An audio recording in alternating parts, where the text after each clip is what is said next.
اللہ کے محبوب علیہ السلام ایک دن مدینے سے گزر رہے تھے تو ایک شخص جس کا نام تھا سوا، تو وہ گھوڑا لیے جا رہا تھا، حضور کو پسند آ گیا، اس سے کہا کہ یہ بیچتے ہو؟ اس نے کہا بیچتا ہوں۔ کتنے کا؟ اتنے کا۔ کہا کہ رکو میں اس کی قیمت لے کے آیا اور تمہیں دیتا ہوں۔ کسی نے اس کو رکے ہوئے دیکھا تو پوچھا یہاں کیوں کھڑے ہو؟ اس نے کہا مسلمانوں کے نبی سے اس گھوڑے کا سودا ہو گیا تو وہ قیمت لینے گئے۔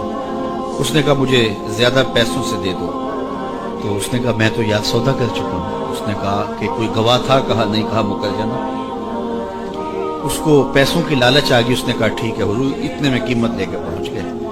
تو اس نے کہا میں نے تو آپ سے سودا کوئی نہیں کیا۔ حضور نے کہا ابھی تو سودا ہوا ہے۔ وہ کہنے لگا میں نے سودا کوئی نہیں کیا۔ لوگ بھی اکٹھے ہونے لگے، ہجوم بن گیا۔ اب حضور کہے میں نے گھوڑا خریدا ہے، وہ کہے میں نے بیچا نہیں۔ اب جب لوگوں کا ہجوم بنا تو لوگوں کے ہجوم کا بھی ایک پریشر ہوتا ہے۔ تو اس نے کہا کہ اگر بات لوگوں پہ چلی گئی تو صادق بھی یہ ہیں، امین بھی یہ ہیں، تو لوگ تو انہیں سچا کہیں گے۔ اس نے کہا اچھا آپ مجھے یہ بتائیں کہ جب دو آدمیوں کے مابین یوں نزاع بن جائے تو اس میں تصفیہ کی صورت کیا ہوتی ہے آپ کی شریعت میں؟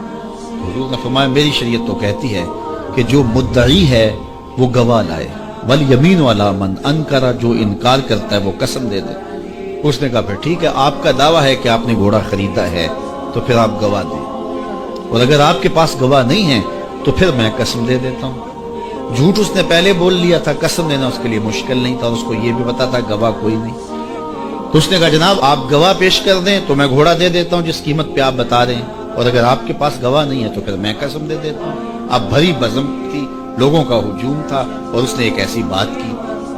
قبل اس سے کہ کچھ دیر گزرتی حضرت حذیفہ بن یمان الانصاری رضی اللہ تعالیٰ آگے بڑھے اور کہا کہ گواہی مانگتا ہے؟ اس نے کہا جی میں گواہی مانگتا ہوں۔ تو کہا میں گواہی دیتا ہوں۔ جتنے میں حضور نے بتایا اتنے میں سودا ہوا ہے اور حضور نے گھوڑا خریدا ہے۔ اس نے کہا جی ٹھیک ہے میرا مطالبہ پورا ہو گیا، گواہی چاہیے تھی، درکار تھی، گواہی مل گئی۔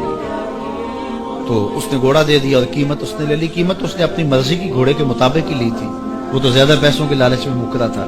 تو خیر اس کو راستہ نکلنے کا مل گیا۔ لوگ ہٹنے لگے تو حضور نے حضرت حذیفہ رضی اللہ تعالیٰ عنہ کو اشارے سے قریب کیا اور کہا کہ تم نے گواہی دی، تم تو موقع پہ موجود ہی نہیں تھے، تو تم نے گواہی کیسے دی؟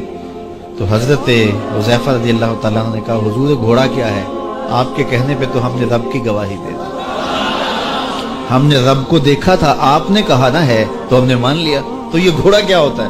تو حضور نے حضرت حذیفہ کا ہاتھ پکڑ کے فضا میں بلند کیا اور لوگوں کو کہا جانے والوں رک جاؤ۔ لوگ ٹھہر گئے۔ کہا کسی عدالت کچہری میں گواہ کی ضرورت ہو تو میری شریعت دو گواہ مانگتی ہے، لیکن جہاں میرا خزیمہ ہوگا، ہاں حذیفہ نہیں، خزیمہ بن ثابت انصاری رضی اللہ عنہ، جہاں میرا خزیمہ ہوگا وہاں ایک ہی گواہی دو کے قائم مقام ہوگا۔